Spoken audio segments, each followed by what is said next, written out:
Estamos estudiando el mensaje del primer ángel.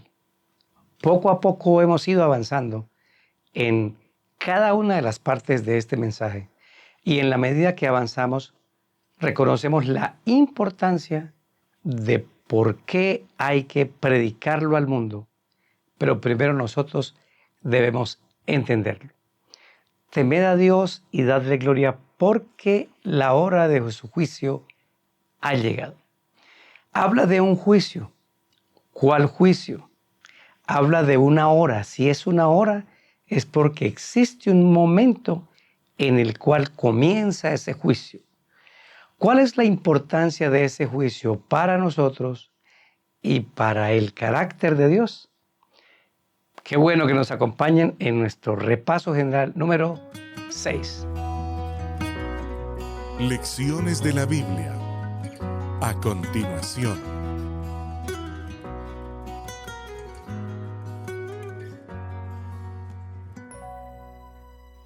Bienvenidos a Lecciones de la Biblia, un espacio para estudiar y entender la palabra de Dios. Título de esta semana número 6, la hora de su juicio.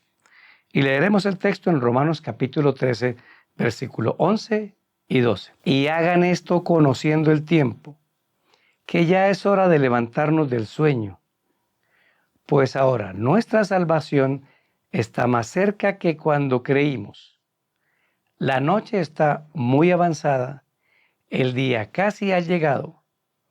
Desechemos las obras de las tinieblas y vistámonos las armas de la luz. Aquí el apóstol Pablo está haciéndonos varias advertencias.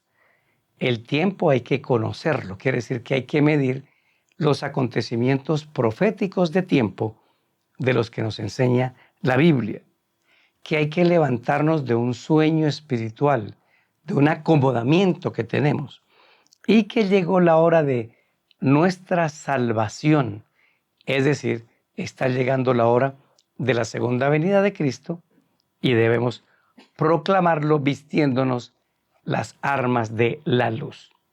Aquí en este Romanos 13:11 dice que hay que conocer el tiempo. Ligando el mensaje del primer ángel, de la hora de su juicio al llegado, pensamos en un momento de anuncio del juicio. Daniel 8:14, que dice así: hasta 2300 tardes y mañanas, y entonces el santuario será purificado. Esta purificación del santuario es la limpieza del santuario, y esa limpieza guarda relación con el juicio de Dios. Entonces, hay que conectarnos con Daniel 8:14, con el santuario, con esa limpieza, para entender el juicio. Vamos a ver 3 partes en nuestra introducción de hoy y vamos a dejar la número 4 para el último repaso de esta semana, el del día viernes. Así que no se vaya a perder también los repasos diarios que salen aquí en video en nuestro canal de YouTube. Vamos con el primero. ¿Qué es el santuario?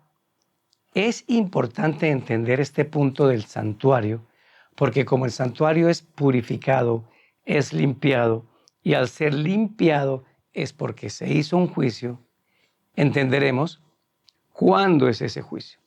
Noten que dice dentro de 2300 tardes y mañanas. En Génesis 1, una tarde y una mañana es un día. Y en Ezequiel se nos enseñó que, proféticamente hablando, un día profético es igual a un año literal. Significa que cuando conozcamos cuándo comienzan los 2300 años, sabremos cuándo terminan, porque cuando terminen los 2300 años, comienza el juicio. Ese punto lo vamos a ver el día viernes para poder cumplir estos 3 el día de hoy. Y ahí vamos a saber exactamente la fecha del comienzo de ese juicio que llega hasta el año 1844. Pero necesitamos que usted vea el repaso del viernes próximo que ya va a venir para entender esa fecha. Esto de qué es el santuario hay que verlo desde dos santuarios. El terrenal que Dios le pidió a Moisés que construyera aquí en la tierra y el celestial que está arriba en los cielos. Comprobemos esto. Vamos a Éxodo capítulo 26, versículo número 30. Y alzarás el tabernáculo conforme al modelo que te fue mostrado en el monte. Ese santuario terrenal fue construido en el Sinaí. Pero dice aquí que Dios se le pide que lo construya conforme a un modelo que Él le mostró. Ese santuario terrenal sirvió para tipificar, simbolizar o ejemplificar a través de sacrificios todo el plan de salvación. Ese es el propósito de ese santuario celestial.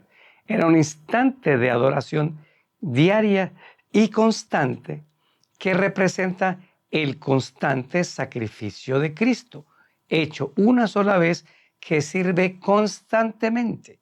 Por eso se llama el continuo o el continuo sacrificio. Y esos ritos en el santuario terrenal representaban simbólicamente todo el plan de salvación que tiene como centro a Cristo, su muerte, su resurrección y su intercesión. Porque no podemos olvidar que hoy existe un ministerio de Cristo que se llama la intercesión, porque Él ya murió, resucitó y hoy intercede por nosotros. Pero también hay un santuario celestial y hay varias veces que se menciona ese santuario en la Biblia. Voy a moverme a Hebreos, el capítulo número 9, el versículo 11. Pero estando ya presente Cristo, sumo sacerdote de los bienes venideros, por el más amplio y más perfecto tabernáculo, no hecho de manos, es decir, no de esta creación. Pablo dice que Cristo está ministrando en un santuario que no fue hecho de manos, porque el de Moisés fue hecho con manos humanas. Este fue hecho por la mano divina. ¿A cuál se refiere? Vamos a Apocalipsis capítulo 11, versículo número 19. Y el templo de Dios fue abierto en el cielo, y el arca de su pacto se veía en el templo. Y hubo relámpagos, voces, truenos, un terremoto y grande granizo. Aquí estamos en la trompeta número 7. La trompeta 7 representa la segunda venida de Cristo.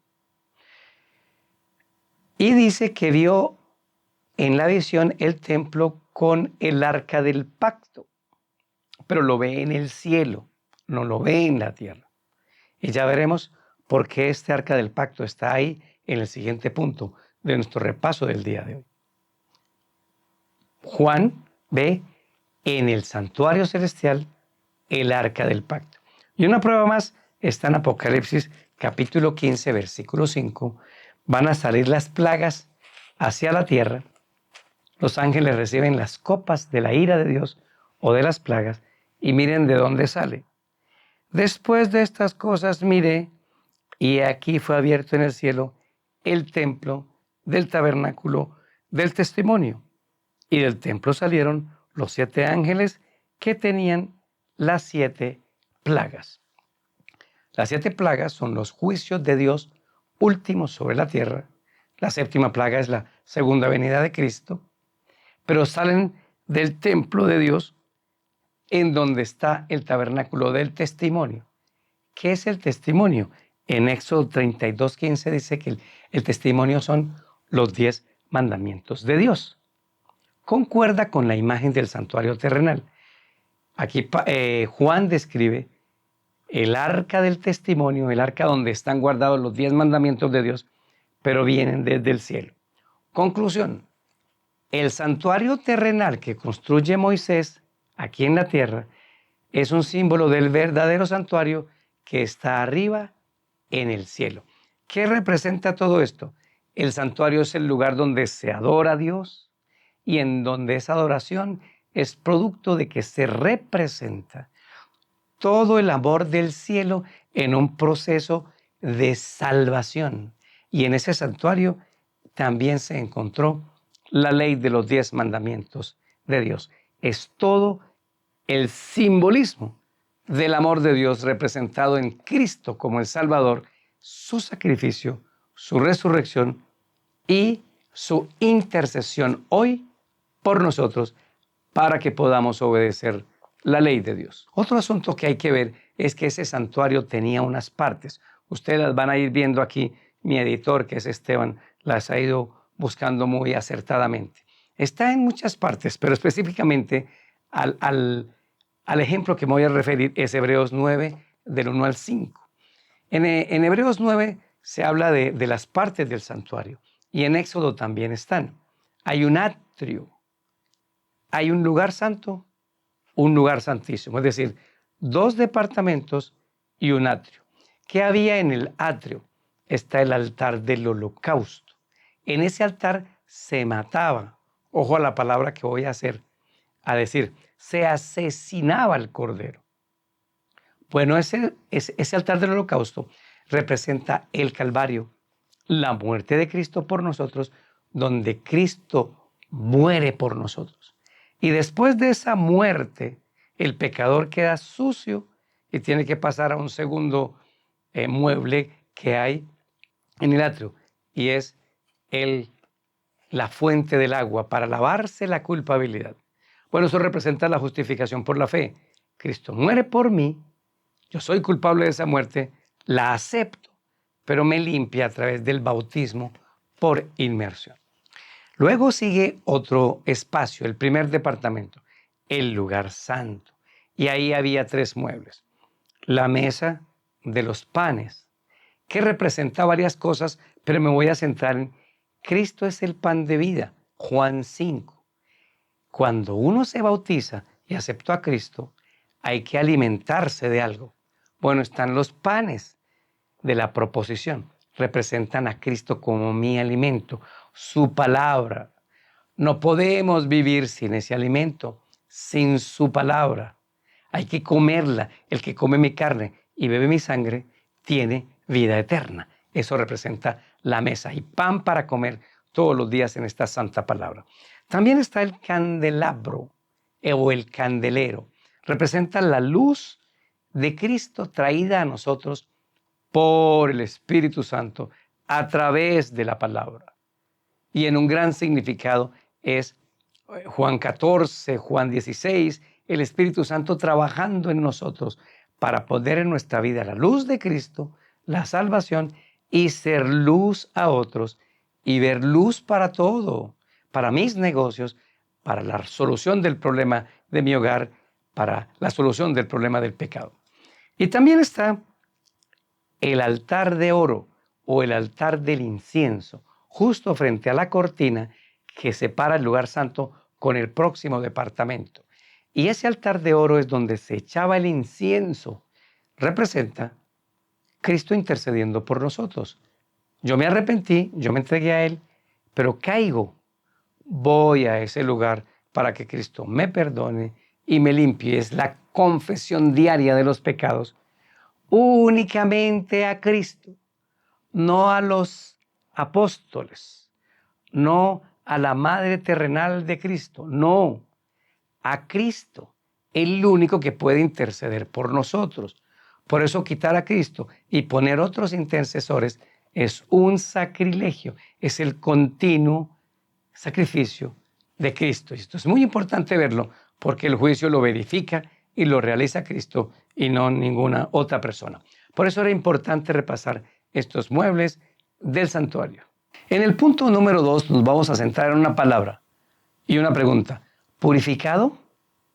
Porque ¿cómo es posible que el santuario celestial, un lugar santo donde existe Dios, esté manchado o esté sucio o necesite ser purificado? Bueno, para poderlo entender, necesitamos ahora mirar los 2 ritos que se realizaban aquí en el santuario terrenal, el que construye Moisés. El primer rito se llama el sacrificio diario y eso está en Éxodo 29:39. Ofrecerás uno de los corderos por la mañana y el otro cordero ofrecerás a la caída de la tarde. Y en el 42 dice, Esto será el holocausto continuo por vuestras generaciones, a la puerta del tabernáculo de reunión delante de Jehová, en el cual me reuniré con vosotros y hablaremos allí. Este era un proceso de santificación del pecado. Entonces, como pecamos, y los israelitas pecaban, iban 2 veces al día al santuario, en la mañana y en la tarde, y ofrecían un cordero que representaba a Cristo, y eran perdonados sus pecados en la mañana y en la tarde. Era un sacrificio continuo. Por eso Cristo, cuando el diablo lo ataca, quitó el continuo sacrificio. ¿Qué significa? Cristo ya no intercede por mí, tiene que interceder los santos o los apóstoles o María. Esto no concuerda, el continuo sacrificio es de Cristo. Ahora, ese era diario, entonces había otro sacrificio, el anual. Y vamos a leerlo en Hebreos capítulo 9, versículos 7 y 22. Pero en la segunda parte, solo el sumo sacerdote, una vez al año, no sin sangre, la cual ofrece por sí mismo y por los pecados de ignorancia del pueblo. 22. Casi todo es purificado según la ley con sangre. Sin derramamiento de sangre no se hace remisión de pecados. El apóstol Pablo aquí está diciendo que el sumo sacerdote entra una vez al año en la segunda parte que se llama lugar santísimo. En ese lugar santísimo, ahora voy a explicar los últimos muebles que nos faltó explicar en el punto 2 o en el punto anterior. El lugar santísimo es el último departamento y ahí estaba el arca del pacto. ¿Por qué pacto? Porque adentro estaban la ley de los 10 mandamientos, la ley del pacto, la ley de la libertad, la ley o testimonio, la santa ley de Dios, perfecta, justa, santa, buena, que no necesitó ser cambiada, que es el pacto de Dios. Él no rompió el pacto, lo rompimos nosotros con el pecado, y ahí está la ley de Dios. Entonces, en ese lugar santísimo está la ley de Dios, y esa ley necesita ser satisfecha. ¿Por qué? La paga del pecado es la muerte. Entonces, si ustedes lo notan, había 2 ritos. Diariamente se sacrificaba el cordero y simbólicamente mis pecados pasan al cordero. El cordero al morir pasa a la sangre. Simbólicamente esa sangre se lleva al lugar santísimo y se tiraba sobre una cortina, se echaba el incienso y yo quedaba perdonado. Ese es el diario. Ese era el perdón de los pecados. Pero falta un rito. Y esta es la conexión con el mensaje del primer ángel. El rito es, todos esos pecados perdonados, ¿cuándo los vamos a borrar? Porque finalmente la ley de Dios es la que pide la paga del pecado es muerte. Hay que satisfacer la ley.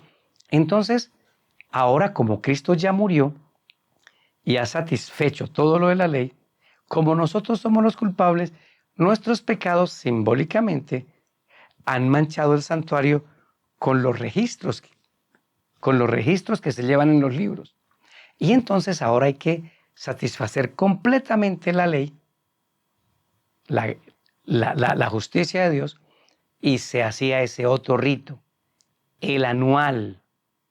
Ese rito anual es el que está ligado con el mensaje del primer ángel. Ahora, después de toda esta explicación, llegamos al meollo del asunto. El juicio del que habla el mensaje del primer ángel, la hora de su juicio ha llegado, es este juicio representado por el segundo rito, el anual. Ahora hay que borrarlos.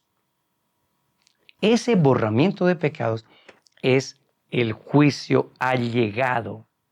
Estamos en ese juicio. Se llama juicio investigador. Y ese juicio es que ahora Cristo tiene que ayudarnos a nosotros, intercediendo para que nosotros permitamos en esa intercesión la obediencia por amor a Dios. Yo soy perdonado todos los días, pero aunque sea perdonado todos los días, todavía aquí queda un problema que se llama concupiscencia. borrar, quitar esa concupiscencia y que yo finalmente, antes de morirme, tome la decisión de permanecer fiel a Dios. Eso es lo que se llama el juicio investigador. En ese juicio es el que estamos. Estamos en la última etapa de todo el plan de salvación. Cristo ya vino, nació, murió y resucitó. Todo lo que es el lugar santo, el atrio. Pero ahora Cristo tiene que borrar el pecado de mi vida para borrarlo de esos libros. Ese es el proceso importante que hay que anunciarle al mundo con este mensaje del primer ángel. Noten qué importancia.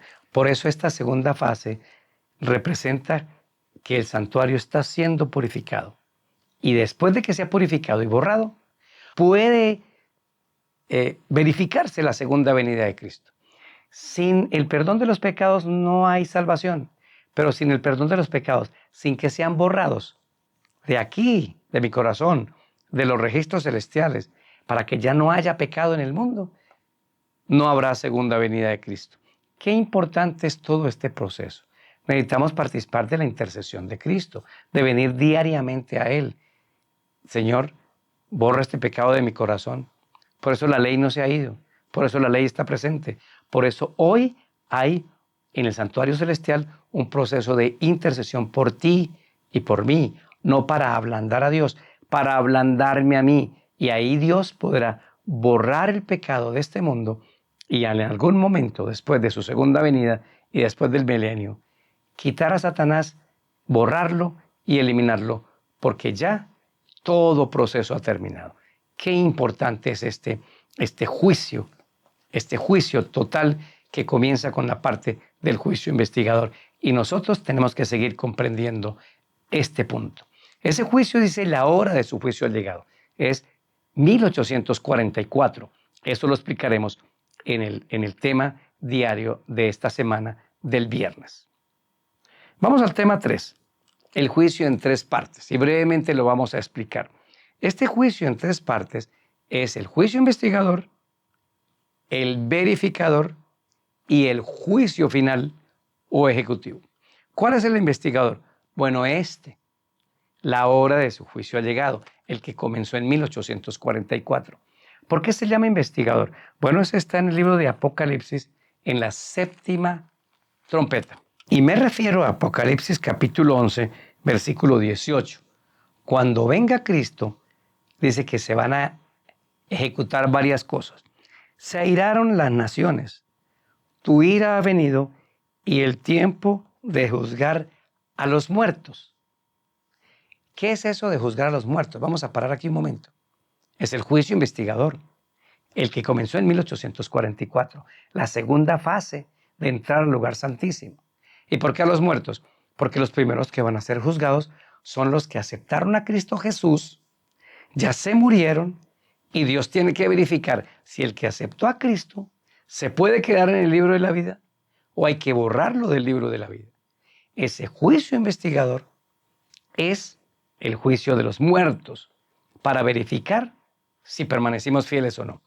Claro que en algún momento ese juicio de los muertos empezará con nosotros los vivos cuando lleguen las escenas finales en que se pierda la conciencia y su libertad de conciencia por todo el sistema religioso papal, que nos lo quite, apoyado por los gobiernos del mundo, y que se trate de implantar el domingo como día de reposo. Pero dice, es tiempo de juzgar a los muertos en la 7ª trompeta, cerca de la segunda venida de Cristo, 1844.